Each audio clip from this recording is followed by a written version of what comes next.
P.R.O.M presents Operation P.R.O.M.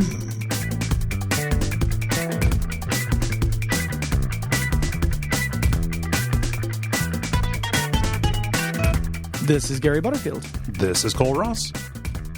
And it's the best damn homeschool prom that $500 can buy. Lend us your boutonnieres.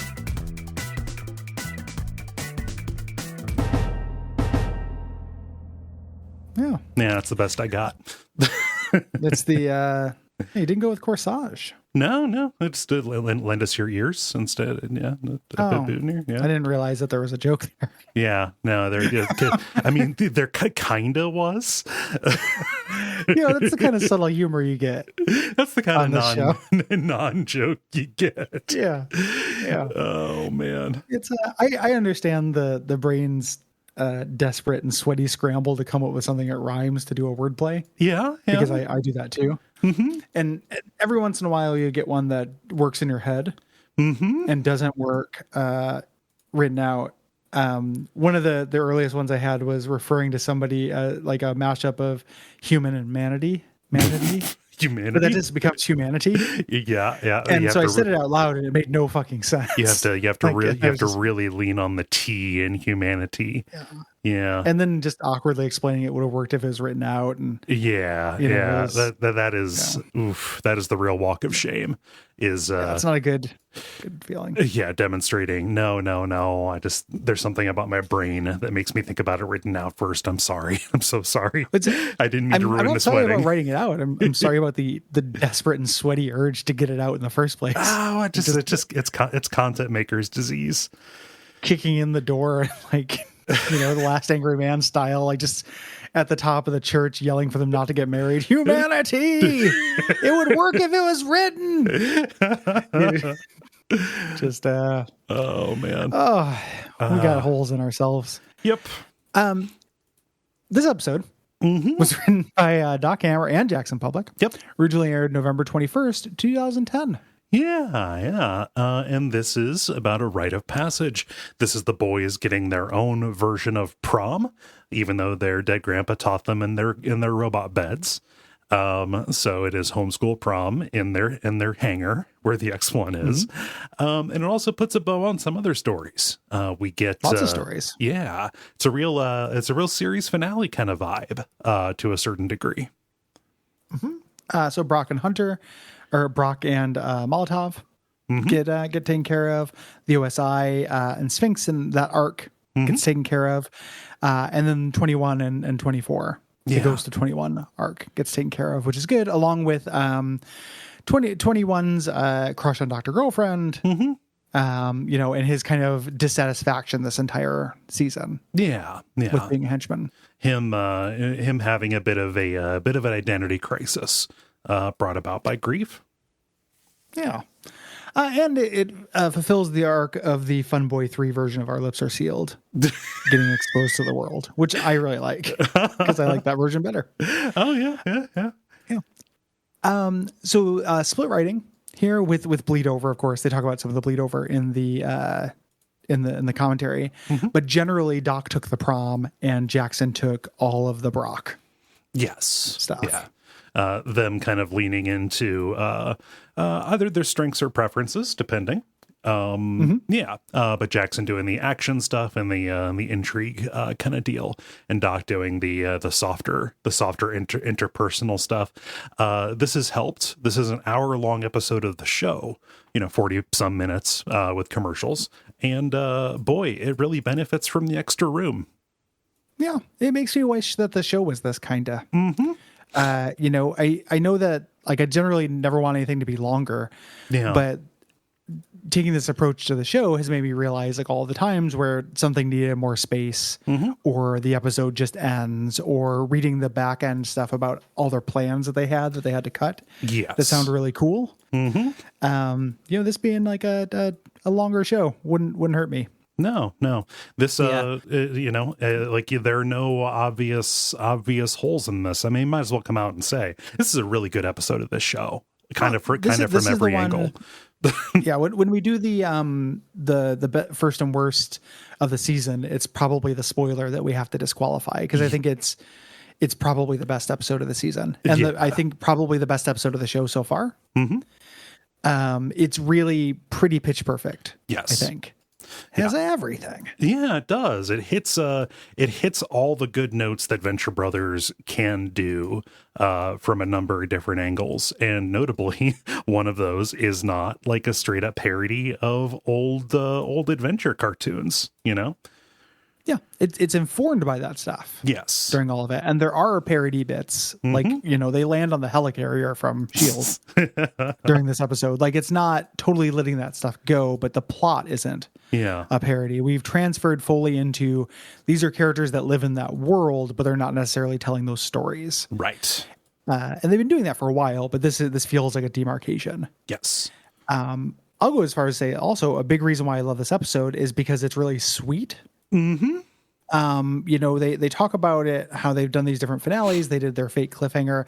That sounds so much like post hoc rationale. It does. For that shitty thing. But they did their big downer ending. They did their cliffhanger, you know, and they're like, this is the you know, everything could be all right. Finale, and it comes through. It's very sweet, and it undercuts the treacle at the very end in a way that is very Venture Brothers.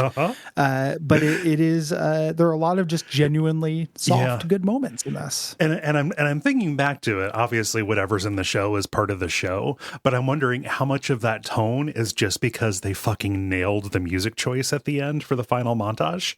That's definitely. I mean, that's a big part of it. There are other like. I mean, how good is it when Dermot joins the boys for Go Team Venture? Oh, it's so good. Like there are tons of moments other than that, but they do nail that music choice for sure. Yeah. The finale of this feels really good. Yeah, just wanted to get that out here right away. I do love how sweet it is, and you know, it kind of came from a place of turmoil to a certain extent. The boys' contract was up with Adult Swim. There was no real idea whether there would be a fifth season. To them, it's got to be noted that wasn't a tragedy to them. No, like they were maybe thinking about moving on anyway, and we got more Venture Brothers because they, you know, were goofing around and had more ideas and decided to, you know, made a conscious decision to have fun with it again. Yes. But they were okay with it. Like the contract was up. They didn't know whether they'd be offered, but they also didn't know whether they would take one at this point. Yeah. But like you said, they sat down to do the second draft of the script, kind of coming together and doing some of the collaboration there, and started like riffing on the word spanakopita. Thus creating probably the best episode of season 5. And just like having good ideas and saying, oh, there's actually like more we can do in this. You know, this is fun. Yeah. And that combined with just kind of how happy they were with the tone that this struck and kind of the evolution, the growth that they had done up to this point, and made them think, yeah, there's probably still some rubber left on these tires, actually, if the opportunity presents itself for us to go down this road a little bit more. Absolutely. And this is it's worth noting we're not alone in really loving this. Like they reference it constantly in the commentary, how everybody loves this episode. Yeah. You know, this was a huge hit with the fandom. Rightfully so. Rightfully so. They talk about this is the first appearance of Tatiana, Triana's mom, as not played by the master. By John Benjamin. And what if she opened her mouth and it was just him doing her voice? Yeah. Well, you'd think it was a dream sequence. Yeah. It'd ruin everything. Or it would put the whole show in question. She didn't say anything. She's kind of angrily drinks wine during this. And the reason for that, like they joke a lot about how they don't want to hire an actress to do like 2 seconds of work. You know, because they don't have that many actresses in their stable, even though, what's her head? Kate McKinnon comes back in this episode. Yes. But they wanted to make sure it was a good voice because they wanted to do something with her. They had this whole idea, you know, she's unhappy in this marriage and the outrider doesn't know it. She just married a second doofus and they're on this trajectory towards things. And they wanted to do a story about that and they never did. Yeah. Yeah. It would be strange if Outrider got a Focus episode. I wouldn't I probably wouldn't turn my nose up at it, but it would be pretty funny if it turned out that she was the problem, not the doofuses she was with. Well, yeah, or that she just keeps attracting these doofuses. Yes. Yeah. You know. it'd feel like it was extending out a further circle. Yeah. Like we do kind of circle 1 and circle 2 stuff. If we consider circle 1 to include the Venture family and the Monarch. And then we go out to like Pete and Billy, or Dr. Orpheus, Brock's Sphinx Adventure, Dr. Orpheus. Like we do the JJ. We do the 1 circle out, but we don't do 2 circles out. Like we're not going to get a Captain Sunshine spotlight episode, right? The pirate captain's not going to get his own episode, right? It'd be a little bit too much. Like I was about to say Otto getting a focus episode, but he got one of those in season 2. So, yeah, it would be a lot like late Simpsons, where the Lovejoys are sex freaks and shit like that, where you learn about that stuff. Yeah. Which I didn't need to know. No, didn't. And that weird episode where the hot cousin of Milhouse comes in and hits on Bart, and she looks just like Milhouse, and it's like they really draw a line under it. Like, something in a hot Milhouse. Give me that's weird. Give me something in a sexy Millhouse. Yeah, it's like that woman who waited at the bus stop I talked about. It looked like a sexy Eugene Merman. Yeah, it was real weird, but it was true. Kind of hot Eugene Merman. Yeah, unlikely, but it happened. It's there's stranger things in this world. Believe it. Just the 5 minutes of Jonathan Frakes explaining sexy Eugene Merman. I mean, we made it up. That's sexy Eugene Merman. But where are the penises? Where are the genitals if they have a tail? How does this work? Let's get into it. We have a lot to get through in this episode. Yeah, this is a double stuff one. We open with a kind of the same joke they did at the beginning of the yard sale, but it's still good because we get all of the assembled friends with the breakdown of their duties. It's Rusty, walking up and down the line of his buddies. He's got Billy there with a clipboard, acting as the assistant, acting as kind of the stage manager here, saying, "Hey, we have this really important mission. What are all of your duties as you go up and down?" And we get to see all of them in their little costumes. Yeah. And the idea here is it's showing something serious. Yes. That's going to be like a mission.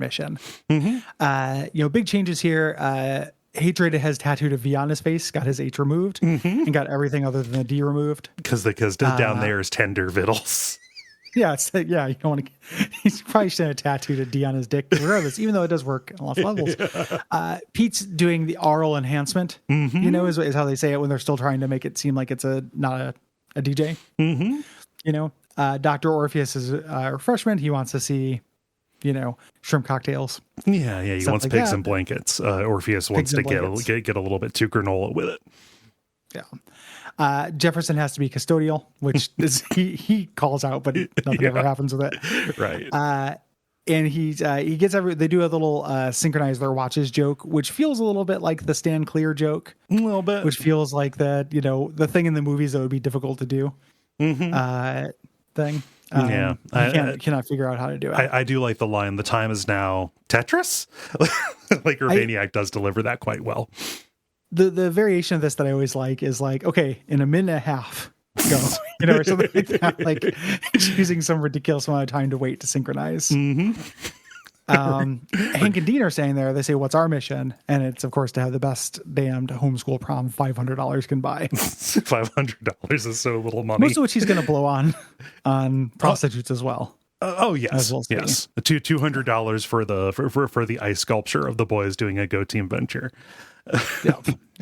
We cut from that over to the actual mission, which is the Sphinx battle cruiser flying clumsily through the sky, Mile High or Sky Pilot. I've never figured out which one he actually is at this point.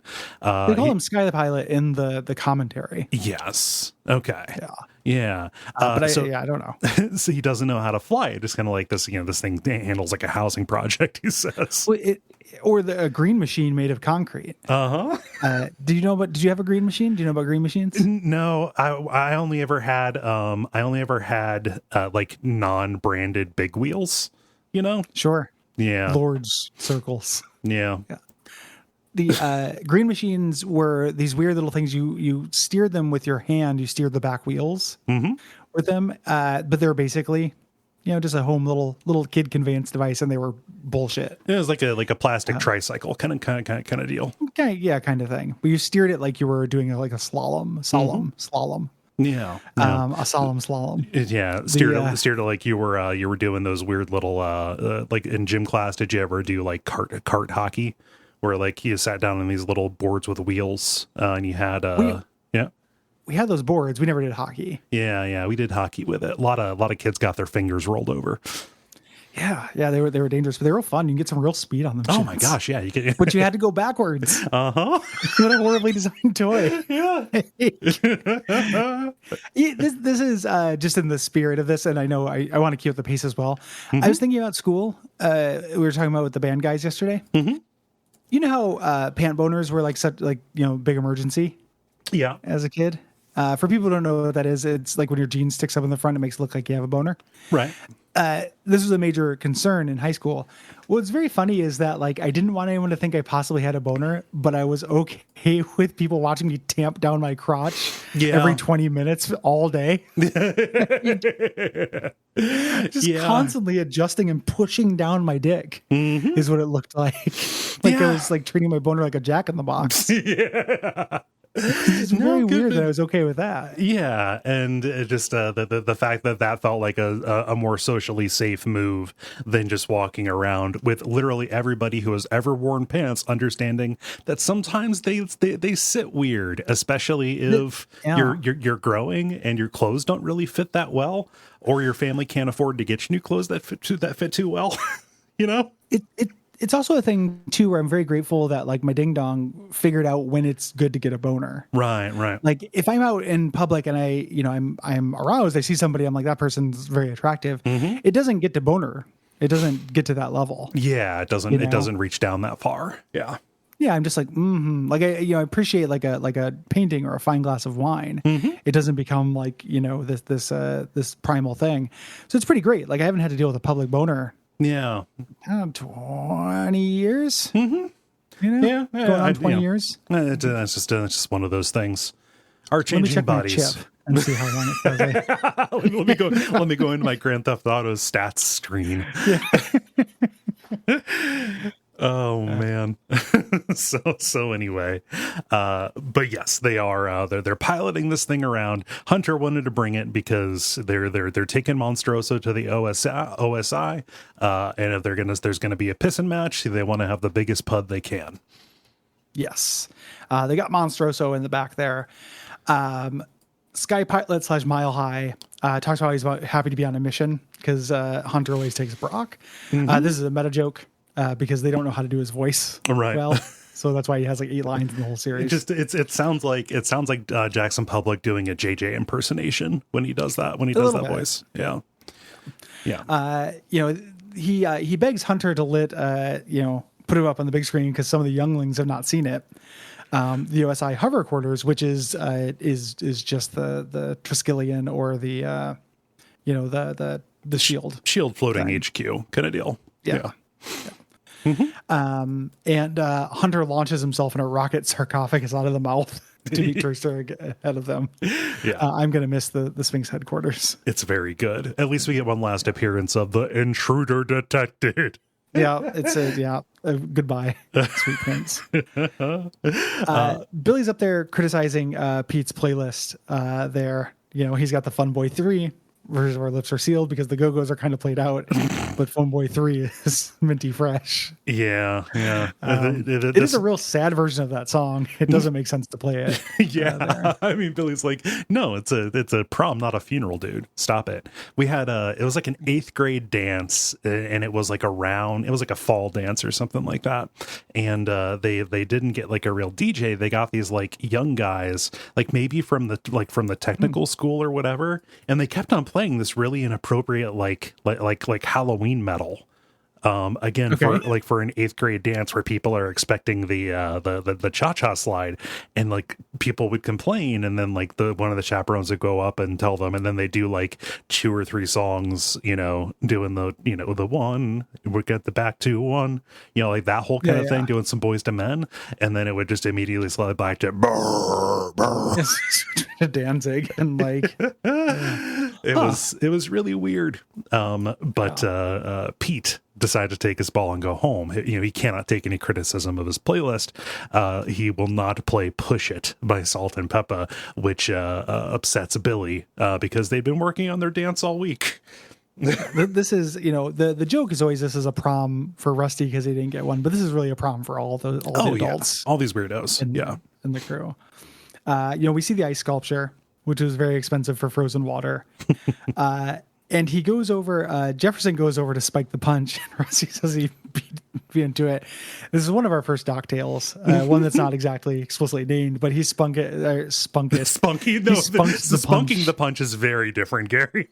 It's very different. You get kicked out for that. He spiked the punch with creme de menthe.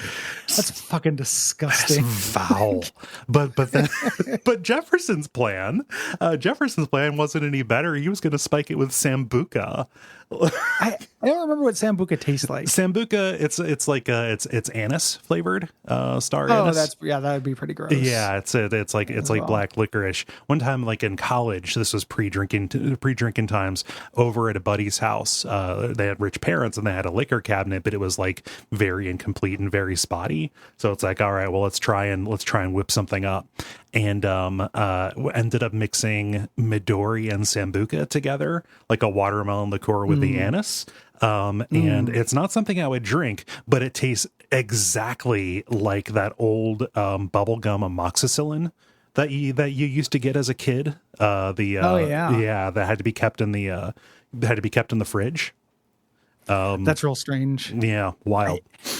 I hate the taste of black licorice, but I think that it would taste better with fruit than creme de menthe, creamy mint. No, but Rusty, the fact that he just like carries that around personally, like he has a flask of creme de menthe. Twigs. Dude loves Fireball. Just straight drinking Fireball left and right. Oh God, worst hangovers in the entire world on Fireball. Yeah, doesn't feel like you're supposed to drink it. No. Outside. 21 is burying 24's skull, just like that. We're going to declare this meeting of the Midnight Society adjourned, and he's shrugging him off. He's like, enough. I really like 21 in this episode. Yes. He's like, I'm not going to solve your mystery. I'm pretty convinced that you're a figment of my imagination. I can't even masturbate anymore without you popping in. Mm-hmm. Which would be inconvenient, That's didn't they have a system worked out back when they were buddies? Yeah. You think that this would have come up? Ghosts don't respect ties. That's true. Or socks. You don't respect anything as a ghost. Yeah. No. You're just like laws of man are just pretend, Yeah. Once I'm a ghost, I'm gonna do whatever the fuck I want. I think I get nonstop. Gonna get nasty. Who's gonna? What are you gonna do? Bust me? Yeah. Who's gonna stop me? God. Yeah, Gozer. God. Bill Murray. No, thank you. Egon's shitty little daughter. Nope. The Grumbler or whatever that new guy is. Hatred has 21 in his sights, and I love this little bit. Shirley shoots the scope off. And he's like, "I'm trying to do my job." Yeah. He's like, and I'm securing this perimeter of Sphinx, like just dual wielding pistols, like on a rooftop. Yeah, fabulous as hell. Yeah. They go back and forth for a little while about who can shoot better, kind of challenging themselves to shoot 21. Mm-hmm. Hatred calls a shot on 21's wings, and and 21 bends down because he thinks he found something in the hole. 24 thinks, "Oh, it's the remote detonator. We're gonna solve the mystery of who killed me." Just as Mr. Wendell foretold. The load-bearing Mr. Wendell in this is fucking amazing to me. I love the Mr. Wendell much. Baba OJ stuff is very funny. Yep. So like I love mean, Orpheus being the one to crack it, and the delivery. I think it's really good. Baba OJ. And Jefferson be like, "Oh, I can call him. that guy's great. He's so a blast." Oh man. So like the Mr. Wendell, incredibly good song. It's like somehow it has like 5 different just banger hooks in it. Extremely good samples from Sly and the Family Stone, etc. The video is famous, but I forgot the specifics, so I went back and watched it last night. 80% of that video is just Arrested Development having barn time fun. it's them just kind of grooving in a barn while Papa OJ is just kind of there. I love it. It's like the precursor to the Miss Jackson video, which is what if Outkast bought a derelict farm? Like, I'd watch that. I want to know what happens. Outkast had to fix up this farm. Hey, 3 stacks. Yeah. All right, 3 stacks. They got some haystacks to deal with. the Killer Mike, we're gonna need you to put on a different kind of hat and slaughter this livestock. Oh man. Yeah, so they go back and forth until eventually Hatred hits 24. Yeah, gets him in the chest armor. Yeah. So cut over. The limo. Brock has taken Dean out to the Outrider's house to pick up Triana. An Outrider and Tatiana are taking pictures of the two of them together. It was very nice of Triana to do the solid for Dean. It's a shame how he ends up treating her. I'd already be like, "Mommy, can we get a picture?" I love the part in the commentary where they talk about how vile it is. Yeah. And this was before the world was familiar with Mike Pence. Yeah, it was always gross. Mommy. Yeah. And the Outrider assumes that Brock is Dean's father. And Brock is, again, just over. He said, "Look, you got nothing to worry about, cowboy Dracula." Triana's boyfriend showed up. So even though Triana's doing Dean a solid, there's a misunderstanding here. That's also the climax of this plot. We can talk about that. Her boyfriend, Raven. Raven is patterned after Twilight. Yeah, after what's his name? Jimmy Sparkles. Yeah. Jimmy Sparkles. Hey there, sparkly eyes. Yeah. And he's on crutches. He's got the leg braces, the arm braces here. So they can make a Cripster joke later. Yeah. But Dean is very upset. Dean thought this was going to be something different. Yeah. So it just he was unaware of this, and it puts a real damper on his entire night. Hank rolls down the window and says, "Holy shit!" I thought I'd drop a little new Hank on you. New Hank cusses. I ended up watching this on Hulu, so I had things bleeped, which is a great service to the Rusty Avenger scene later. Oh, very much so. That scene is so much better with bleeps. Oh, yeah. Than it is uncensored. Uncensored, it's kind of vile. Yeah. Yeah, I don't particularly care for it uncensored. We go back to the compound. Rusty is in the kitchen making a phone call, getting the adult entertainment. Yes. Basically, Billy's like, "Oh, this is wrong," and Rusty is saying, "I'm going to make up for it and have a good prom date." Who was your prom date, Billy? And Billy says, "Well, I was 12. My prom date was my mother." He's like, "I can have that beat." My dad arranged me to go with Linda Lovelace, whose aunt was so anti-porn at the time that she ended up sending Andrea Dworkin as like a proxy. That is a very good joke. That is an extremely good joke. Just that Jonas is just so detached, but also wants to set up a layup for his son, and just like, "Oh yeah, famous porn star. Let's get Linda Lovelace on this one." Just statutorily rape my son. Yeah, why not? And then Andrea Dworkin comes and just angrily demeans him the entire night. She calls him little half man. Little half man. Andrea Dworkin, if you don't know, is a famous angry feminist. Yeah, not angry in a dismissive way. She just was angry a lot. Yeah, she just kind of the headliner second wave feminist kind of lady. Yeah, not quite the groovy. The all groovy post men world or whatever the Valerie Solanas is. Yeah, not doing the scum manifesto or something like that. Yeah, but still, little half man. Yeah, very tiny day. He ended up ending the night slow dancing with Helper. God, just Rusty's childhood trauma. Just anytime this is thrown off, it is very good and very entertaining. So much. And someone picks up. He's calling the Manhattan Madam. Yeah, Saying, had like 6 of there's your a whole finest... backstory of him getting that number. Yep. At some point and still having it. Oh man! So there was some like 80s celebrity lady that he had a brush with at one point who was tied up with that whole ring there. That is a famous high end purveyor of prostitutes. Yeah, a big scandal in the 80s. Again, all of that local New York stuff that they throw in here. He asked for 6 of your finest whores, please, but he can't afford full service, so he gets down to 4 plain and 2 half service. Yeah, what about a kiss on the cheek? Yeah. You know, Yeah. at the end. And then Billy has one of them dress up as Hot Girl. Yeah. He'll pay extra. Not Hawk Woman, Hawk Girl. It's very important. Yeah. What I like about this, and as I was watching this, I was realizing there are like 4 different movies going on here. You know, like coming of age movies. You have Dean's, you know, that's kind of full of angst. You've got Brock's, which is the kind of like the maudlin James Bond kind of thing, you know, from Russia with Love kind of deal.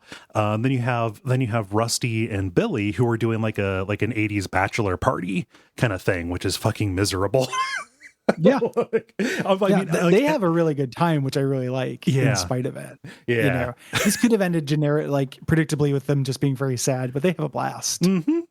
Yeah. But the only person who's having fun the entire time is Hank, who is just like going stag and like doing fun stuff with his friend. Yeah. He doesn't want to go stag. We'll talk about that, which is very great. So we cut over, someone marks the last checkbox on 21's eye for an eye list, happenstance. You know, that is the answer. Yeah. You know, the Monarch walks in, it turns out it's the Moppets. They've been doing it. Yeah. So they're the people who've been actually checking off the list to psychologically torture 21. Right. Yeah. Because they're awful. They're wretched little shits. Yeah. I thought that this was the episode where they got their comeuppance. No, it is not. Yeah. But the Monarch walks in, he catches them, and he's more angry that he's not on the list than he is that the Moppets are going around psychologically torturing his lieutenant. I don't think he understands what's happening. No. I don't think he understands the list or understands that at all, that 21 thinks 24 has been doing it. Right. You know? He just, there's a list and he isn't on it, and that is the injustice. Yeah. So the Moppets volunteer to kill 21, rip out his eye and piss on his brain, but because he went to the Venture compound alone. But the Monarch's like, no, unlike you dinks, he's loyal. Yeah. So he's gonna end up feeding me intelligence and such. Yeah. Whatever he's doing, the Monarch doesn't get like a full arc in this episode or anything like that. There's not a whole. This is probably the least emotional core to any of the stuff. Mm-hmm. Yeah. He's just there as a prop for 21. Yes. Yeah. Kind of there as background.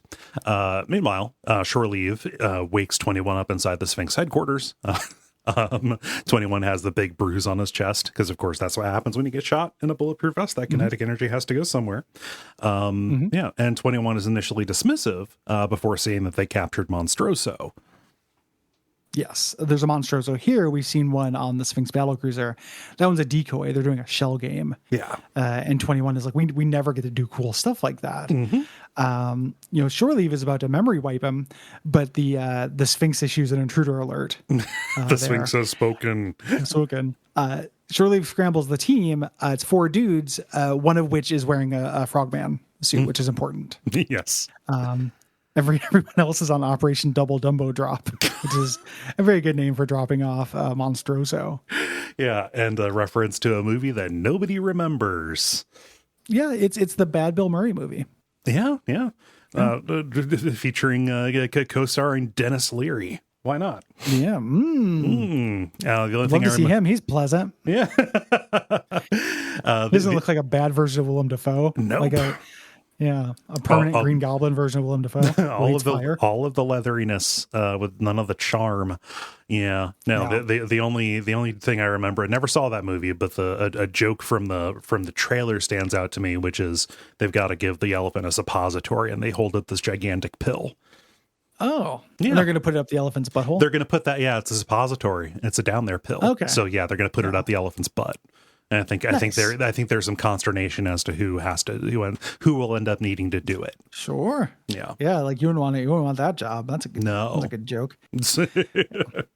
But yeah, because there's nobody here, 21 asks, or Shore Leave asks 21 to help them deal with the threat, eventually just throwing him a helmet, telling him to suit up. Yeah, I love he just recruits him. Yeah, here it's this little arc is very sweet. 21. We have to do a little bit with Hank's date here. He's just marching out to a door. We don't get to see who it is.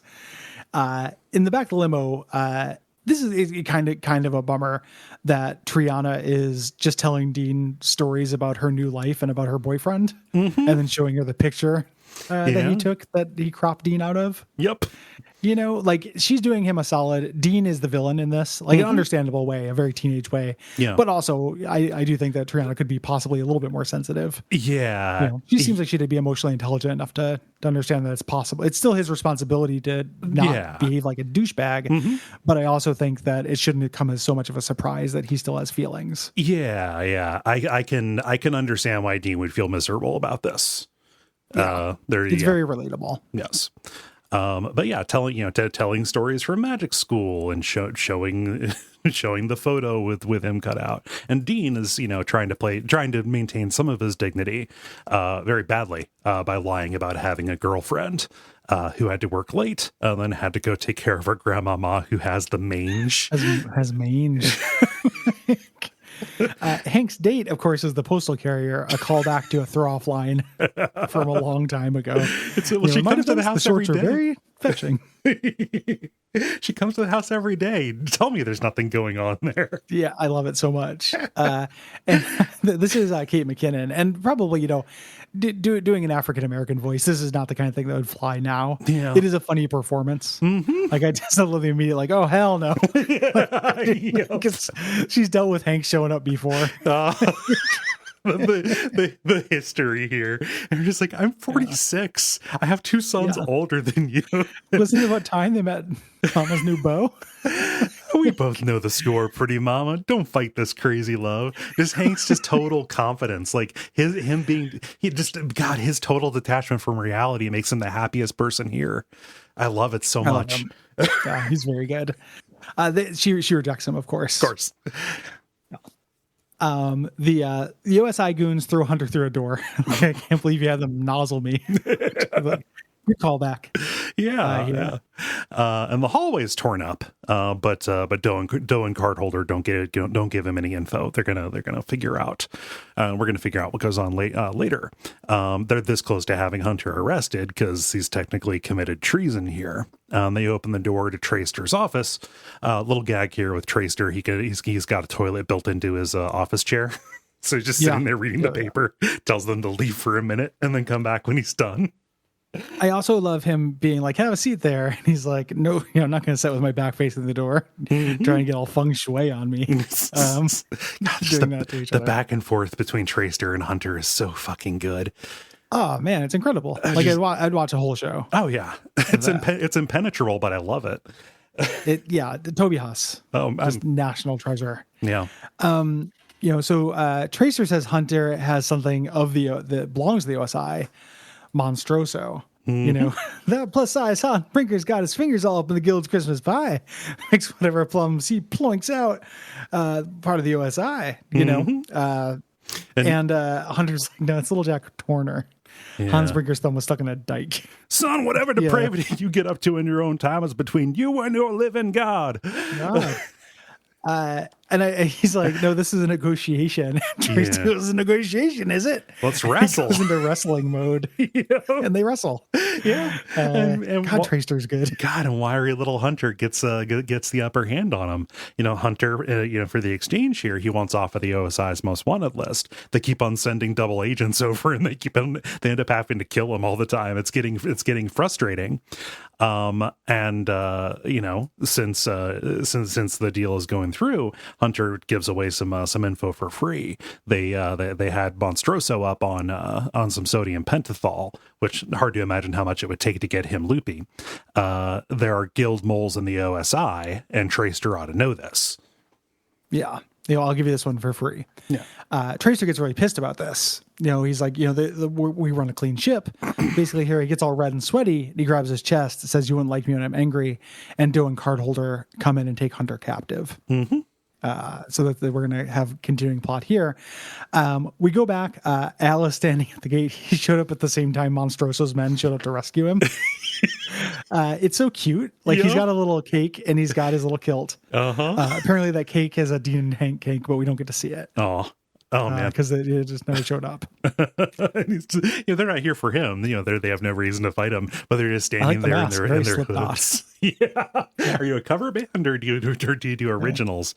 God, just Al. Man, so good. That's so good. Yeah. But they're being watched from behind the fountain. The Sphinx people plus 21 are putting a plan together, and 21 has all this ordnance around because he's been attacking the place since the 90s. Like he has a stun grenade up in a tree somewhere. Yeah. Shore Leave specifically says don't attack Al. He's one of the good guys. 21 says like I'm not a good guy, and Shore Leave goes, oh yes you are. Go take care of it. Stop being ridiculous. I love that moment.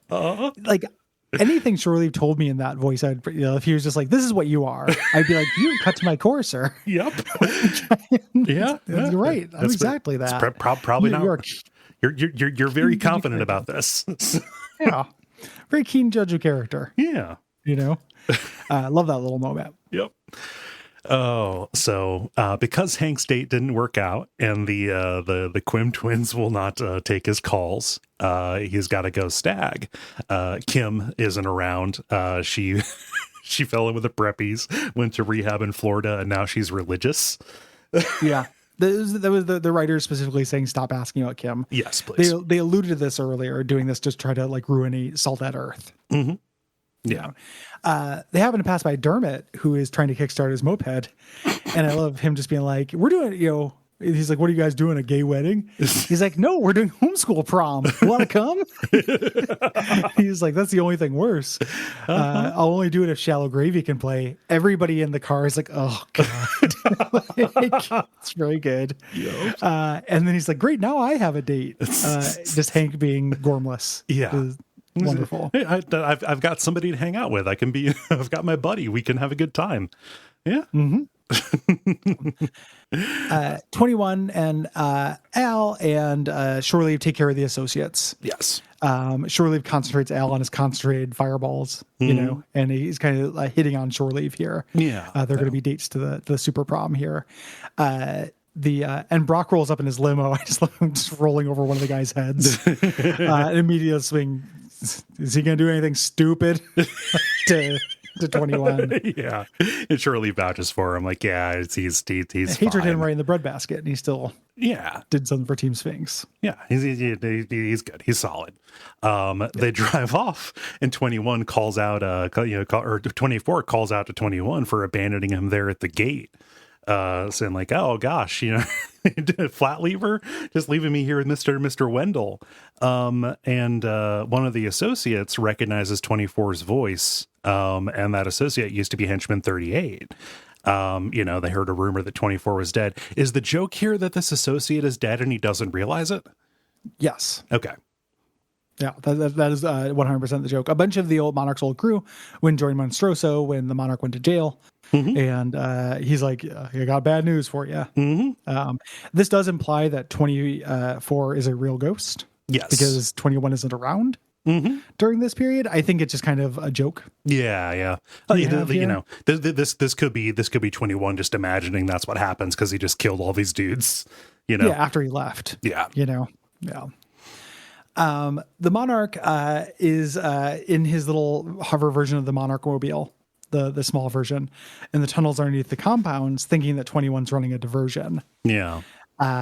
He tries to engage the submersible mode, but there isn't one. It just goes underwater. They don't have ejector seats. They don't have a submersible mode. They have cup holders. Yeah. And they end up, they get out, the vehicle's thinking like, oh shit, we left the paperwork and our prisoner in the trunk. Go get them. The Monarch tells Dr. Mrs. the Monarch. Yeah. Because he doesn't want to get his wings wet. Yeah. They both end up wet. Teamwork. Yeah. Yeah. So Hunter wakes up on the ground. He's got this black eye, and Traster's office is all torn up, just like the hallway was out there. And Traster is out there. He's frozen in place with this restraining foam, some of the great stuff. And OSI guys are chipping him free. The problem isn't his Iron Man heart that he has. That'll keep ticking till the end of creation. The problem is that he's a Hulk. He had a problem with his pee-pee. He was only at half mast, so he had the science boys come check out his junk, and they found out he's a Hulk. Yeah, he had a stowaway. Yeah. Yeah, he's got a stowaway, the Kanksker. Yeah. Toby Huss starts giggling during this, and I can't tell if it's Toby Huss or just Traster. I mean, that's good. That's the magic of Toby Huss. Yeah. He's a Hulk. I love that they chip him out and they reveal that he has the torn purple pants. He's dressed as a Hulk as well. Yeah. Well, I mean, it's very good that that Doe. I mean, this isn't happening. He's not a Hulk yet, but that Doe and Cardholder are putting the purple pants on him to convince him that he Hulkified. Mm-hmm. Yep. It's the semiotics of Hulk. Yeah. So back at the prom, the prostitutes arrive. Rusty welcomes them in, and we get like a little prom montage happening here. Jefferson dancing alone, Billy talking to one of the women, talking about his wealth. I really like in the commentary they like point out how long that Billy speech is. There's not. Now that I notice it, in addition to just ending episodes, every doc section I'm going to notice a long section with not enough jokes. Yes. Like this Billy speech it's not, minutes and minutes, but like there's nothing to it. Yeah, it's just he's bragging. He is unconfident around these women, and he's trying to use his money to impress them. Why it should have been a line. It's just weird that it hangs out for like multiple beats. Yeah. Rusty talks about his cartoon got canceled. They had a Thundar lead in, but it wasn't good enough. And 21 is this is them trying to do a montage of all these men failing here. 21 unloading all his emotional problems onto the women, as 24 still tries to talk to him. So like, oh, you're bumming her out. Next thing you're gonna make her feel your armpits for cancer bumps. Yeah. Dermot, thinks it's a very boring party, calls it out as it is. And Dean is just kind of angsting. What does Triana see in that raven? Hank says he is a cripster, a crippled hipster is the portmanteau of that. Not language that is used now, but 20 years ago, sure. Yeah, why not? 10 years ago. Yeah. So they're, just kind of like getting onto the most superficial kind of deals. Hank also says, "Oh, he's a dreamboat. He's got those starry eyes. Like, hey, there's starry eyes." Yeah. Like I would have liked to have seen more Raven if we did the spin-off with Tatiana. Yeah. Sergeant Vadrid opens the door to see soaking wet Monarch and Dr. Mrs. the Monarch. They hand over their paperwork, asserting their right to claim a deserter, but Hatred's going to reject this. Yeah. I don't care whether you have that. This is prom night. And the Monarch says, no, we thought you might say that. And they have a prisoner. It's Princess Tiny Feet. Yeah. They brought her ball gagged and tied up. He says, if you're trying to get on my good side, you shouldn't have tied her up. And they're like, we didn't tie her up. That's how we found her. And she insisted on being put in the trunk. She would only ride in the trunk. And Dr. Mrs. the Monarch, lays out like, she's way, way into the bondage thing. If you want her back, you better start respecting her very strange needs. Yes. Which that kind of mismatch and poor communication would lead to some trouble in a relationship, right? Yeah. A 24/7 domination relationship is pretty varsity. It's pretty, that's pretty big. Yeah. I don't, no king shame. And, I dabbled in, but the idea that you just do it all the time, like you have to ride somewhere in the trunk in a ball gag. It seems like a logistical concern. Yeah. Yeah. Like a logistical concern. And like, when can you never be off? Jesus Christ, can we just like hang out and watch the Simpsons rerun for once in our fucking life without you having a restraint? Maybe this is revealing too much of my own vanilla-ness, but it's like that seems like an awful lot of time to put in the performance. But that would be the mismatch, right? For the person who's less into it, that would be performing the entire time. But the person who's all about it, like, no, this is just how I naturally want to be. Like, there's a lot of effort being expended for the person who's less invested in the lifestyle, right? Well, it's one of those things too, where like, not cracking new ground to say that the Venture Brothers shows a pretty juvenile view of sex and relationship from these two men. Yes, but that is the idea of just, I think that this kind of thing with Princess Tiny Feet is pretty rare. That happens. It's a thing. It's almost a thing, everybody it's a thing people like get like. It's only talked about when people concern troll about kink at Pride. Yeah. It's not common. Most people who do this kind of thing, they have sex takes, maybe a slightly bigger portion of their life, but not 100%. Right. It's the idea of a young juvenile man that this is just how people like this are. Yeah. And that's when you get Doc Hammer writing about a lot of that stuff, and it comes off as, again, kind of a little bit juvenile. Yeah. Here. And he says, like, yeah, if that's what my squaw wants, that's what my squaw gets. You come in, but you have to meet the dress code. Yeah. Eyeballs. He's like, you're what, a size Doc? Wearing the same tuxedo that Doc wore to his wedding. Yeah, such a good detail. Just all of the costumes. Shore Leaves Prom episode, which is what's his name? Michael Higgins's outfit.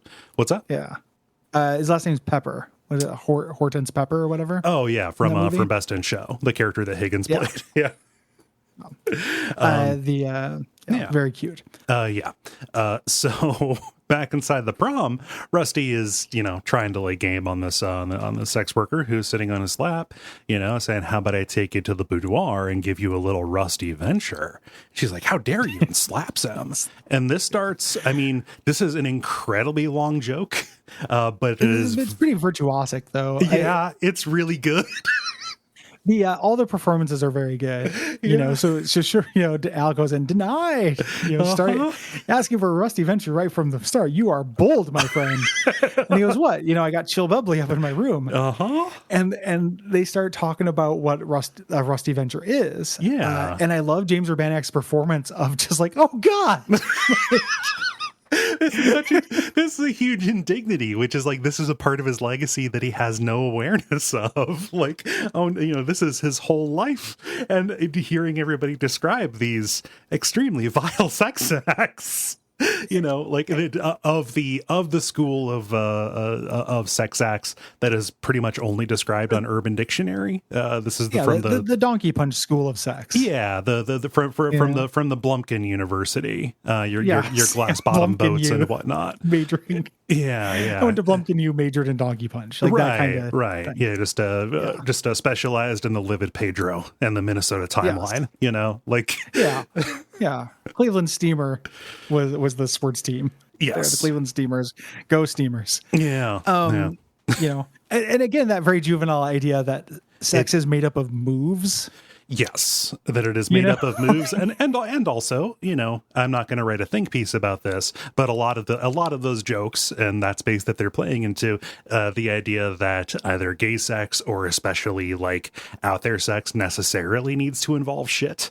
Yes. Yeah. There's an unrealistic expectation for the amount of feces that is actually involved in butt play. Yes, which is very little. Or none. Yeah, most of the time. But it's a feature here. Have you paid attention to how asses work ever in your life? Have you had one for more than a week? It's the that this guy has his own whole can of worms and is no good. But Dan Savage has a thing about that, and the analogy he uses is that your asshole is not a leaky, broken snow cone machine. Which is like what people think of it, or a soft serve machine that just constantly like and drip it out. And if it is, see a doctor. You got problems. Yeah, there. Like I have sensitivity around that whole zone. Like it's not always the most predictable thing in the world, but it's more predictable than like it's not Don't Wake Daddy. Yeah, like it's not playing anticipation. Or whatever concentration. It's not gonna do that to me. So they each have their kind of their reference here as to what they are. Much funnier bleeped. Much funnier bleeped. Just the definition to the point where I don't even know that I want to read some of these out. We don't have to read them. Al gives one, Shore Leave gives one, and Rusty Venture. Oh God, no. And he's like, how they say, like, how can you be ignorant about this? The Rusty Venture cartoon was huge in the gay community. We used to do Rusty Venture parties in the Castro. Little striped shirts. Little striped shirts and little shorts. Yeah, and Al backs him up. You're like a little Twinkie Cher. You're a Ginger Liza Minnelli. So good. Yeah. So Shore Leave and Al place a bet. Whoever wins gets a Rusty Venture. Whoever's definition is right. And Shore Leave says he's going to call an authority on both subjects. I love you like a brother. I can't believe you didn't put in that Colonel Gentleman is building a model of the USS Indianapolis on his dog. I didn't realize what was happening because I was going to bring it up because it was mentioned in the commentary. I didn't realize. I had no idea what he was doing. So I just didn't. Weird. Yeah. he's turning his dog into, because they have this whole backstory with Colonel Gentleman where he enters his dog into dog shows, but he thinks everyone who just grooms their dogs are taking the easy way out, and he dresses them up as buildings and famous historical events. And the sinking of the USS Indianapolis, where most of the people were eaten by sharks. Yep. It is like a famous ship incident. Yeah, made famous by Jaws, of course. Yeah. Yeah, responsible for a lot of shark fear, and he's painting a model on his dog. Yeah, it's very good. Yeah, it's not the focus. It's not the focus of the scene. It's just what he's doing while he's talking to Shore Leave on the phone. It's such a good performance. Like, oh, they're brilliant. We used to do that with Tennessee Williams back in P-Town. P-Town. And he describes, we're not going to describe all of them, but where you take a snorkel. And you basically put the snorkel in your butt and on your dick and jerk yourself off until you spend in your own jacksie. Yeah. So good. And they're just like, that old has-bag windbag just described a double frog man. Oh man. So Al ends up taking Shirley's phone, calls Watch, like, okay, this guy's connected. He'll know. And Al, I love this detail. Al's been on the phone with Watch and Word, pretty frequently trying to get a new arch lined up. The guild is not responsible if the arch is killed by a third party, referring to Cthulhu. Yes. Yeah. Referring to Torrid's ultimate fate when he tried to summon the demon Gade by Cthulhu. I also really love where he's like, no, you only hear the one kind of settle his side of the conversation. He's like trying to settle a bet. Yes, with Shore Leave. Like, they immediately know. The fact that just the Watch and Ward are such gossips, it's very good. Yeah. It's so cute. Yeah. Even though Ward's definition is the grossest thing that's ever been. Oh yeah. Yeah. Yeah. I don't understand nothing that. So nothing that begins with you take someone out for a huge meal and don't let them use the restroom. That's pretty bad. Yeah, it's very disgusting. I do like him going on, it's a straight move. It's a common misconception. Like, oh man. So this is going to continue. Al and Shore Leave are very invested in settling this bet. Vatrid hauls Tiny Feet into the hangar over his shoulder, says, hey, you should have just asked for this. And then the Monarch and Dr. Miss the Monarch walk in their own tacky dance clothes. Everybody in the ensemble has their own ensemble. Yeah. Shallow Gravy plays. We get a full performance of their hit single, Jacket. This is something, there's going to be more to this. We're going to do an episode on the Behind the Music parody of Shallow Gravy. Yeah. But this is apparently shot like Woodstock the movie. Yeah, the Woodstock documentary. It's edited and put together as a strict homage to the Woodstock movie. It is a catchy song as well for something which is bass and drums. Well, I love having Helper up there as the walking eye, still doing just still drums. Acting as the drum machine. Yeah, and it's a sweet song because it's about Hank loving Brock's jacket. Yeah, yeah, it's about a lot of things with Jacket at the end. Oh yeah, it's basically everything that could end with a jacket. It's not so much lyrics as just like a board game. Yes. What is that game where you come up with all the different prefix things? We cut over to Al chatting with Triana in front of Orpheus, and we only hear the end where it's like it all comes pouring out like somebody stepped on a snack pack. So you find the turkey baster and eat your way out of the tub. Gross. It is funnier to have the ending of that. Yes. Just there. And Orpheus is just like, I don't know what they're teaching you over at that Outrider place, but I'm going to give him a piece of my mind. Like, he's already drunk. Yeah, and Al being a good friend and pumping the brakes on his buddy who's had too much. Dad. Yeah, yeah. Dean's been sitting here and he blows up. Just like, oh, is that what you and Raven do? He gives you poop hand jobs. And this is so, like, again, Dean's wrong here, but it's really relatable. He's mad at the world being more mature than he is, or being more like Dean is really, really sheltered. Yes. And you get the sense here that he's just like, God, everybody is just doing all of this disgusting shit all of the time. And I just want to like hold hands and play, Bobby Sue. Yeah. I want to go for a walk under the moon, and do like, he's a man out of time almost because of his upbringing and his talking grandpa bed. Yeah. Yeah. You know, it's very relatable. It's kind of sweet in a way, even though he's being an absolute asshole. Yeah. You know, because what Triana does with Raven is her own business. And also she's just having fun. She didn't expect to be attacked, and she's doing him a favor. Right. Like he's definitely being a dick, but his emotional core is really understandable. Yeah. Yeah. She is right to leave. You know, I did this as a friend. I expected you to act like a friend. I'd act like an asshole, then takes her coat and leaves. And like, that's the last we see of Triana. Yeah. Yep. This is Triana. We come over. So the dark mark on the episode, the only thing that I don't like is that Rusty is doing a roofie. Yeah. Here he's making his own version of Spanish Fly. They subvert it. Rick and Morty did it as well. Apparently, like years later, like this happens.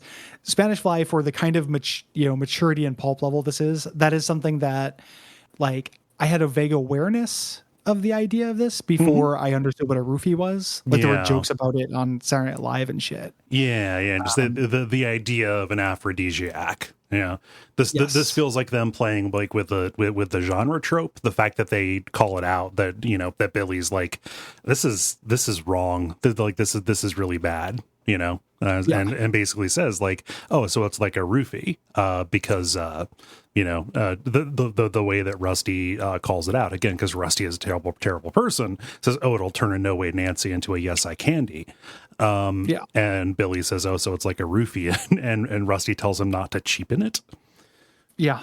There are good jokes in here. They cut over to the fly he made it from, which is like the size of a basketball. And Billy's constantly like, oh God, like, very good. And him describing mutating a genital mound into a pillowy catcher's mitt. Awful. Is that's a rough listen. Yeah. Pillowy catcher's mitt. No. You ever seen a catcher's mitt? They're not that horny. Like kind of leathery sacks. Like I don't care for them. You got to oil a catcher's mitt, and while it's there, there. You may as well. They never said you had to oil it with oil. You never waste an opportunity. Yeah. But yeah, he's. Oh, go ahead, sir. I was just gonna say pretty gross, but necessary to the plot. Yes, that they're doing this. This pays off later. So Tracer explains how he got the Hulkism. He was stuck at half mast. He found out that he has to stow away down his bilge. And Hunter puts this together again because they both speak in impenetrable euphemism. Hunter's like, oh, malignant, downright malevolent. Yeah, very good. So they put him on gamma rays, which gave him the Hulk case. He doesn't want Hunter to tell anybody, especially not the secret president there. He leaves, and Doe and Cardholder show up and tell Hunter, he's like, hey, he's not a Hulk. Tracer's losing his mind. When he passes out from dying, we bust up his office. So he thinks it's a Hulk. Thinks it's a Hulk. And Hunter's like, that's almost noble. And Doe and Cardholder say, like, actually, we're doing it so Washington will hand command of the USI to someone more capable. Yes. And Hunter realizes it's them and sees that they are the double agents. Yes. Really interesting meta bit in the commentary here. There were multiple episodes, Doc brings it up and Jackson doesn't remember it, where they were going to start hinting at this in advance, but it got cut. Yeah. Or they didn't make it into the thing. It was in earlier drafts, but this was supposed to be something that was seeded all season. Right. That Holder were going to break bad. Yeah. They were always obviously up to no good. They always seemed like bad spies, especially with the role they played in the JJ episode. Yeah.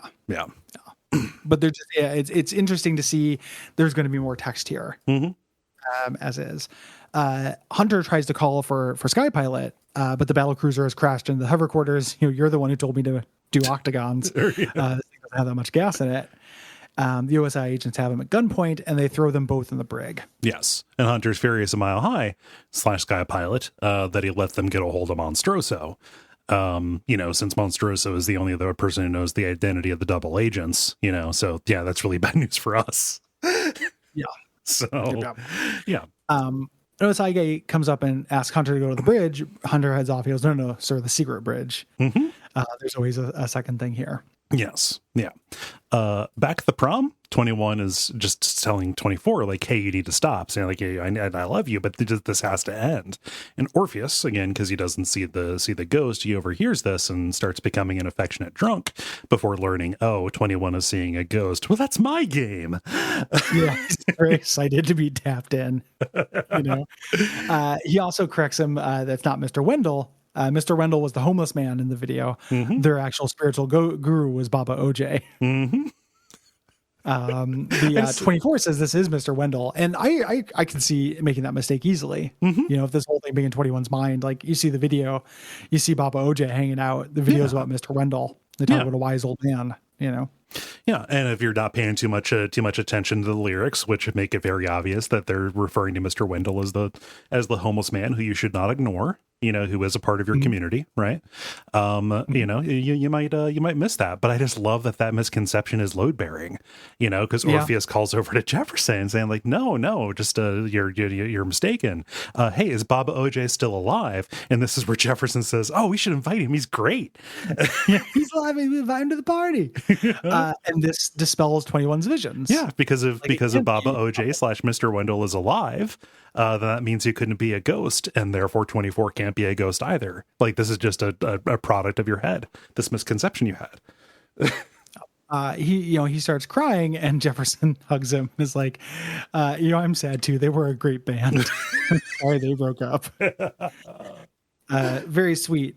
Outside, Brock has one of the prostitutes. She says, I'm going to give you a rusty venture. Like, don't believe the hype. That's you jerk off so much that your dick gets red and sore. Mm-hmm. But if you're nice, I'll let you give me an Action Johnny, which we never find out what an Action Johnny is. I mean, it has to be something. Whew. It's Action Johnny. It's something that Brock does, and Brock knows about sex, unlike the other characters in the show. True. Yes. So it might not involve poop. Like, I can imagine. Yeah. Like, later, Brock gets into some pegging, but that's not shit play. No. Like, Jackson and Doc learn a little bit about sex between when Brock has sex with this character and when Wariana shows up. Yes. Yeah. I can see this as the true definition of the Rusty Venture because it accurately captures the truth of what Rusty Venture is. And he would know. Brock would know. He's got high contact there. Yeah. He tells the rookie to give him the room, but the rookie tranks him and sends one back to the party. This is Molotov, who had infiltrated Sphinx. Right. Yeah. So back in the prom, Dermot tells Dean, hey, you need to get your shit together. Go get Triana back if you want her back. And Rusty calls them over to the conga line, which is like, this sucks. We should just go. And this is where we get the go team venture between all three of the Venture brothers. Yeah, to go get Triana back. It's very sweet. It's the only go team venture we get with Dermot. Mm-hmm. The Monarch shows up to 21 and is like, okay, are you ready to attack? And I love this bit with 21. This is very good characterization. Mm-hmm. He's like, no, like, I'm just here to bury 24's skull. I'm not here to do this. And he's like, well, I can't believe, where's the you're under mind control. Mm-hmm. And he's like, no, these people are helping. Yeah. Like, I like them. They try to do good. Uh-huh. I'm leaving. He storms off. Mm-hmm. Says, I'm done with this. I'm going crazy. My dead friend is talking to me. I think I'm in love with you. And he points at Dr. and Mrs. the Monarch. And then he goes to storm out. And this, raises the question, like, well, what does that mean? Yeah. The Monarch is like, in love with her. And he's like, yeah, since we made out.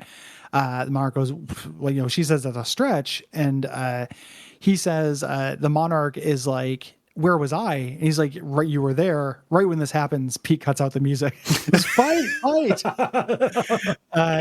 This isn't the Monarch, like everyone just playing. Mm-hmm. Just having fun. Oh gosh, and just they're leaning into all the prom movie trope kind of things.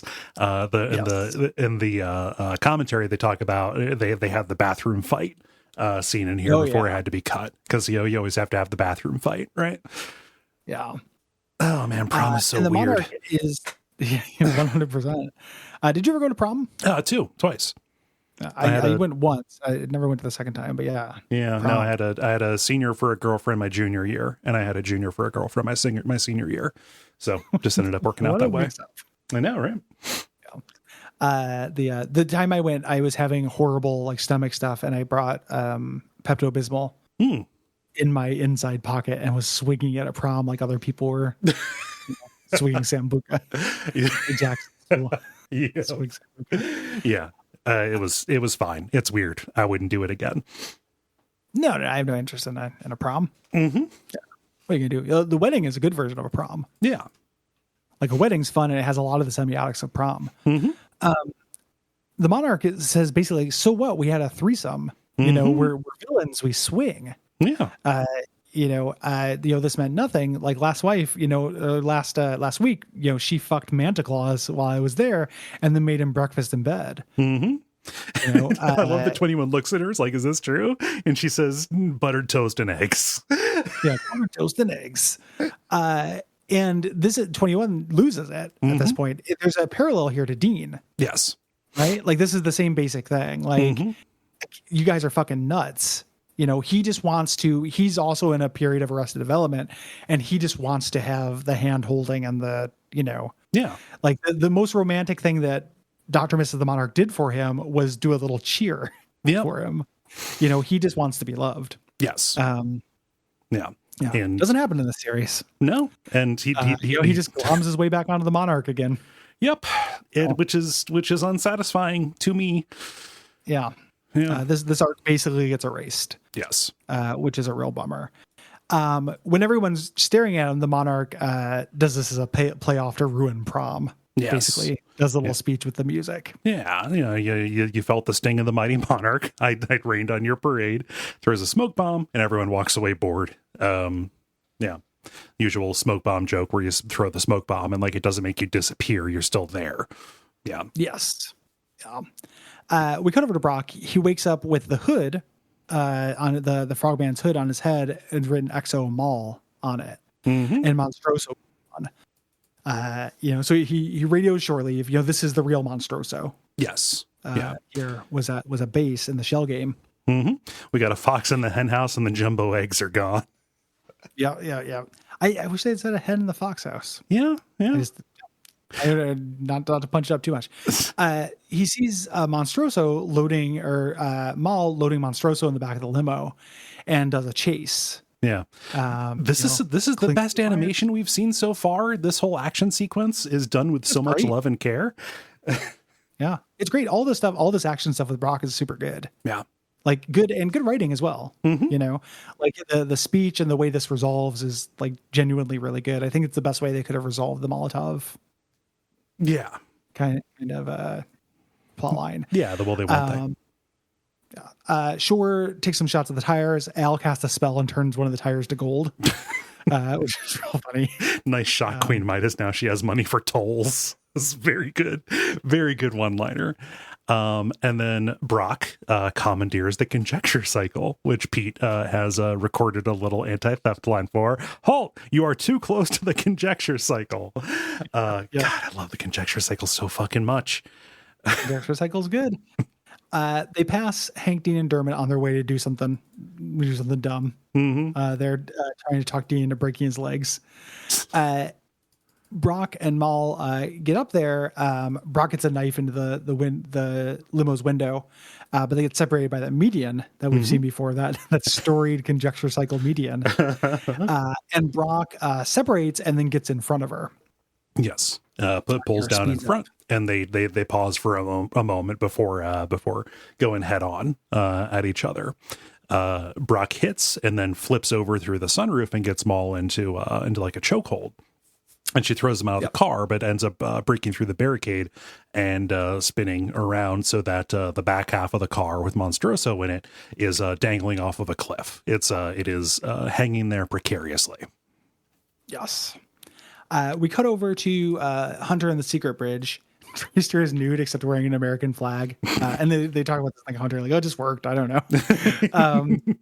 And really clever. Like Tracer's not an idiot. I love this bit where he has Hunter take the wheel. Yeah, it feels nice, doesn't it? Yeah, and he doesn't do it just, it's so he can do something without him interrupting. Yes. Hunter goes, sir, I had to break it to you. You're not a Hulk. And he's like, I'm not an idiot. I know Cardolder and Doe are double agents. Yeah, I invented the secret keeping game or something like that. Yeah. When Doe and Cardholder go to kill Monstroso, Tracy, they say they have a man on the inside. They show this, and it's all these men hiding out inside the corpse of Monstroso who ambush them. Inside this life model decoy of Monstroso to attack, led by Sky Pilot. Sky Pilot's the inside man. Yeah, a double agent, which conveniently can get rid of him since they don't have to do his voice as much. Yeah. Tracer says, I'm going to retire. Like, I actually am really sick. That part wasn't a lie. And there's no cure on Earth that can save me. He gets in this torpedo hatch, and Hunter starts freaking out. And I love Tracer's being like, there are 10,000 souls aboard this ship. Yeah. Don't let go of that wheel. Yeah, don't kill yourself, you crazy bastard. Puts himself in this position where, like, he can't stop him. Yeah. It's real good. And Tracer says, there's no doctor on Earth can cure me, but that doesn't mean there's no hope. I'm putting all my eggs in the basket of alien technology. He's going to shoot himself into space, where he'll be frozen, and hopefully an alien will find him and cure him. Cute little bit. This is Ben Edlund's joke, the guy from The Tick. This is their little shout out to him because this is something he's always said he wanted to do. Yeah, like when he died, he was just gonna send himself off into space with a letter that says "fix it," which is what he does. It's very cute. Yes. Oh man. So Hunter, this is the whole Sphinx thing dealt with. Hunter is back at the head of OSI. Back at the prom, Pete announces the winner of prom, King and King. Rusty thinks it might be him, which is fun. That's so sad. It's sad and mean. Oh god! But obviously it's Hank and Dean. But because they aren't there, it goes to the runners up with four votes. It's Hatred and Princess Tiny Feet. Yeah, very sweet. We go to Maul in this tricky little bit. She goes to rev the engine. It tips backwards. Monstroso is in the back, and he's a huge weight. And then Brock steps on the front bumper to keep it there. And I love this bit, with Brock kind of coming to terms with this. He's fed up as well. Like everyone's going through their journey here. Yeah. Maul, you have to give it up. Like you got nowhere to go but down. And we're not going to work because you're a bad person. Yeah, the way that he says that you're a bad or duty or any of that. Yeah, just the way that he says because you're a bad person. Like this is a tremendous amount of growth for Brock, who has been admittedly a little bit backseated this season, right? But contrast this early on, they may have had more in common before. When he was a little bit more mercenary about it, but like he's grown and matured. He's surpassed her and the game and understands, the value, not just of loyalty, but of not fucking backstabbing everybody all the time. Yeah. Yeah. And I love Maul's response to this too. When they get that. So, she says that she's changed. It wasn't for money. And she throws her chastity belt on the hood. He thinks that, she's changed and become a good guy and goes to kiss him. She pulls back. She's not in love. She's in love with somebody else. And it's Monstroso. He's really mad about this. And she's like, it's like you said, I am a bad person. So is he. This is the kind of person I should be with. Yes. I like that little bit of self-awareness as well. I mean, kind of like how Dr. and Mrs. the Monarch and the Monarch should be together, this is the match, you may not like it, but I've realized something too. Yeah. Yep. It's really good. He goes, I'm not going to let you go. And she's like, well, I'm in love with him. You can't do anything. He's like, no. I mean, I'm not going to let you go. Like, I'm going to arrest you. And she says, you don't have a choice. Like my black hearts have infiltrated the prom. And if they don't get the signal by midnight, they're going to kill everybody there. Yeah. So you can't kill me because I won't call in the abort code. Right. And so she pulls the parking brake and the limo drops off of the cliff. Yeah. She pops the hood, like pops him off of it. Oh yeah. Yeah. That makes more sense. She takes the choice out of his hands. And he has a minute to get back. He looks down, he's 11:59. He has to race to save his family. And the music kicks up, this song called Like a Friend by Pulp, which I did not know. I'm not, big Pulp dude. I don't know Pulp very well. I just know common people. But it's a banger. That's a great song. And it's lyrically really appropriate for this. Yeah. and perfectly set to the music. Like the tragedy if they didn't get this song after they wrote this part. Oh my It would be gosh. horrible. Yeah. But just like him racing, and the clock turns 12. It's midnight before he can get there, and he walks in expecting to see a slaughter, and no, it's everybody having a great time. Hatred is riding Tiny Feet around like a pony, holding onto her braids like reins. Pete's getting head at the DJ stand. Like just everybody's just grooving. They're having a good time. Molotov lied to him again. Because of course she did. Well, that's what he thinks. Yeah. Is that Molotov lied. Right. But it turns out, these probably were the assassins. It's just they all succumb to Rusty's Spanish fly. Mm-hmm. He pulls that out and kind of winks, and Brock's like, "Oh, that's our Rusty." Mm-hmm. He had disarmed the assassination attempt, but then to undercut it so it can't just be a roofie joke, the women start mutating into horrible fly monsters. the one he's dancing with just vomits acid right into his face. Yep. It's just and Brock also gets to have his happy ending because he smiles and runs forward to kill the monsters. Yes. There. Who were once the Black Hearts, and also ties off the Black Hearts thread. It's very good. Because that never went anywhere. No. It was Hunter nothing. was part of him for a little bit. The Black Hearts didn't go anywhere. Nope. Then we cut to space and we see the missile open up. Traster's saluting body floats out. He's got the post-it note on it that says "Fix it," and that is that is the end for now. Yeah. We get a post-credits sequence, which I like a lot. The boys are in Triana's yard. They told Dean to dress up goth, so he got a ghost costume, but it's basically a Ku Klux Klan outfit. Yeah. And they lit up the letters Triana. They're going to do this big, grand, romantic gesture and fire on her lawn. But they ran out of fuel after they got to the tee. So basically, it's Dean dressed as a Klansman burning a cross on her lawn. Yeah. Dermot gets out of there. Yeah. The outrider comes out. Be gone, racist. He's like, Dean's son, what are you doing? Yeah, and the outrider, he just tries to give Dean the advice, saying like, "Oh, you should just move on and be happy that Triana's happy." And maybe it was Bobo J, or maybe it was who said. And we get the last line of the series where it's like, you know what I think?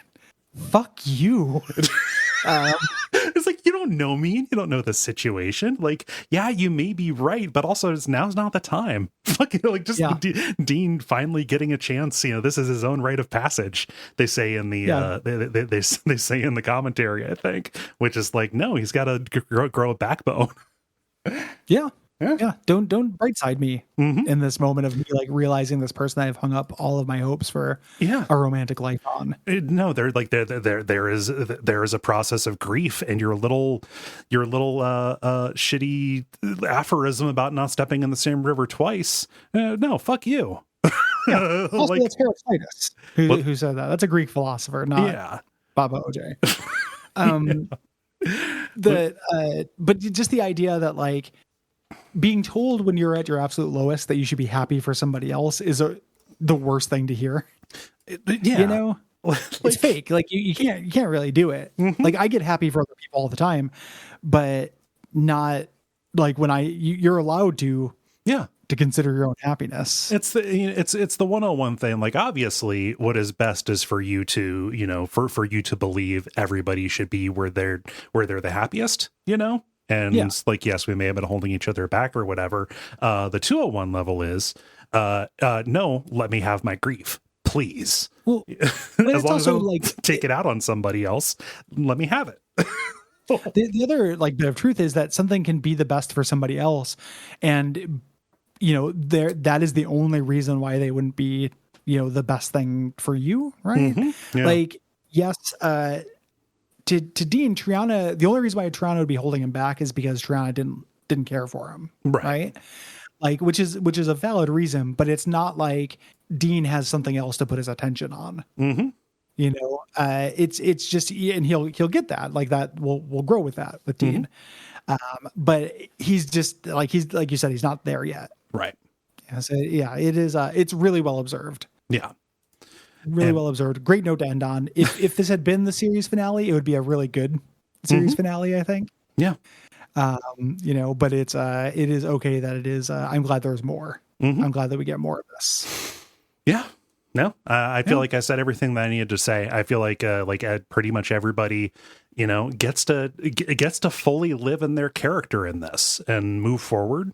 And there are good jokes here. Like this is both funny and heartfelt, and it is a really good cooperation. And it's a really good combination, I think, of the competencies of the two creators behind this. And it is a great expression of what I love about the show. Yeah, it has everything. Yeah, it's everything I love out of the show. Like you said, I don't know that there's a more complete package. Right. Like there are many episodes that'll come after this, many episodes before it that I absolutely loved. But this is the complete package. Yes. So, yeah, and it's one of those things where even though it's the best, like I would never recommend anyone start here. No, there's payoff here, and you have to build up for payoff. Yeah, it's all like you got to put in the price to get that payoff. So nothing wrong with that. Nothing wrong at all. Yeah. Thanks everybody for listening. We appreciate you. We have a lot of stuff to do before we get back into the main series. Not a lot of stuff. We have a couple things. We have some specials. Yeah. So we're going to do our season 4 wrap up. And then we have our Shallow Gravy and our Halloween special, which are load bearing. Yes. Before we get to especially the Halloween special, out of those things, very important stuff before we get to season 4, or season 5 rather. Yeah. So we'll be hanging out in that space. I believe that as you're hearing this, especially if it's on early release, there is time for you to write in about season 4. Generally, if you have thoughts about a particular season, you can write in anytime. It's not just when we put out the calls for them. It's just that we gather them at the end. But you can do that at Duckfeed.tv/contact. There's a little button there that you can press for orb, and it brings up the form to send it to the correct place. Yeah. And we appreciate it if you do. We also appreciate joining us on Patreon. If you go to patreon.com/Duckfeed.tv or leaving us ratings, reviews on Apple Podcast or Podcast Addict or wherever reviews are found. Yeah. And that's about it. I think so. Yeah. So until next time, go Team Venture.